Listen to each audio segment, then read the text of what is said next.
Uncertainty, విపత్కర పరిస్థితులు మన కంట్రోల్‌లో లేనప్పుడు, మనం ఏం చేయాలో అర్థం కానప్పుడు కన్‌ఫ్యూజ్ అయిపోతా ఉంటాం. ఒక్కొక్కసారి ఇన్‌ఫ్లేషన్, ఖర్చులు పెరిగిపోతా ఉంటాయి. ఆదాయం తగ్గిపోతా ఉంటది. ఆదాయం సరిపోకుండా ఉంటది. లేదంటే జాబ్ కోల్పోయినప్పుడు, లేదంటే బిజినెస్ సరిగ్గా జరగనప్పుడు మన పరిస్థితి మనకే అర్థం కాదు.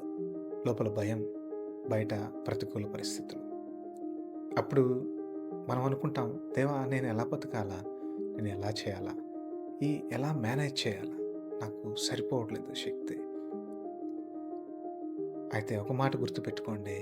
మీ యొక్క సప్లై తగ్గిపోవచ్చేమో, కానీ మీ ప్రొవైడర్ మాత్రం మీకెప్పుడు నమ్మకంగా ఉన్నాడు. దేవుని టైమింగ్ డిఫరెంట్.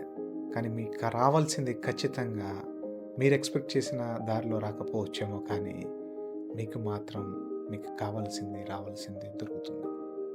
ఇవన్నీ తాత్కాలికం మాత్రమే. కాబట్టి నమ్మకంగా, విశ్వాసంగా మీరు ఎదురు చూసినప్పుడు ఐశ్వర్యవంతమైన దేవుడు మీకు అన్నీ అనుగ్రహిస్తాడు. ఈ మాట గుర్తుంచుకోండి ఈ దినాన.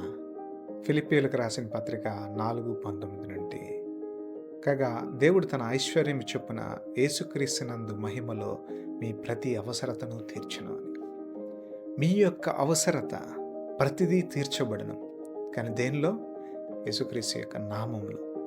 కాబట్టి దేవుని మీద ఆధారపడినప్పుడు, దేవుని మీద విశ్వాసం ఉంచినప్పుడు మీ యొక్క అవసరం ప్రతిదీ తీర్చును. అది ఉద్యోగ విషయంలో అయినా అవ్వచ్చు, ప్రాజెక్ట్ విషయంలో అయినా అవ్వచ్చు, బిజినెస్లో అయినా అవ్వచ్చు. కానీ ఏ విధమైన అవసరమైన, ఇమిగ్రేషన్ అవసరమైన, లేదంటే కాలేజీలో అవసరమైన, లేదంటే మీ చదువులో కావాల్సిన అవసరతలైనా ప్రతి ఒక్కటి తీర్చబడుతుంది అని దృఢంగా దేవుడు చెప్తూ ఉన్నాడు ఈ దినాన దేవుని నామంలో.